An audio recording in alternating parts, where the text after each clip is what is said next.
Hi friends, আমার একটা ছোটোখাটো মিনি ব্লগে তোমাদের সবাইকে অনেক ওয়েলকাম।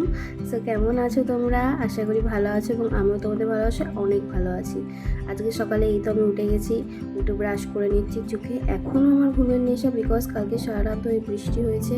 আর যেহেতু আমার রুমটা ছাদের ওপরে, মানে অ্যালবেস্টার দেওয়া, তার কারণে বৃষ্টি পড়েছে সারা রাত, একটু একটু করে চারিদিকে জল পড়ছিল। যাই হোক, ঘুমের নেশা কাটিয়ে এখানে আমি চোখে মুখে জল দিয়ে নিয়েছি ব্রাশ করে। দেন একটু জল খেয়ে নিচ্ছি, কারণ জলটা খাওয়া সবার লাইফে প্রচুর ইম্পর্টেন্ট। তো বন্ধুরা, তোমরা বেশি করে জল খাবে, তো অনেক সুস্থ থাকবে। দেন চা গরম করে নিচ্ছি। ঘুমের নেশা কাটানোর একটাই উপায়, সেটা হচ্ছে গরম গরম চা। এখানে চা গরম করে নিয়ে, আমাদের তিনজন ছিলাম, আমি, মা আর দাদা বাড়ি ছিল, তার জন্য তিনজনের মতো চা ঢেলে নিয়ে আমি উপরে গিয়ে চলে গেছি। আর উপরে গিয়ে দেখি মা এখনও সেলাই করছে সকাল সকাল।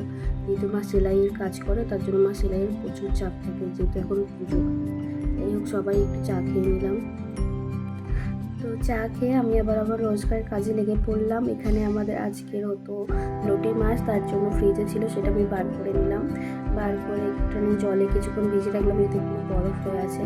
তো এদিকে ভাত করে নিয়েছি, ভাতটা হয়ে গেছে। এগুলো সব জোগাড় করে রেখেছি, এগুলো হবে। এদিকে অনেকটা বাসন করেছিল, মা একটু বাসন করে আমাকে হেল্প করে দিল। দেন এইদিকে মোটামুটি রান্না কমপ্লিট। রান্না করে আমি কাজ টাজ করে খেয়ে নিয়েছি। এখন বাজে 2:50। আর পাপাকে আমি ঘুম পাড়িয়ে দিয়েছি, ওর পাশে আসলে ঘুমায় না।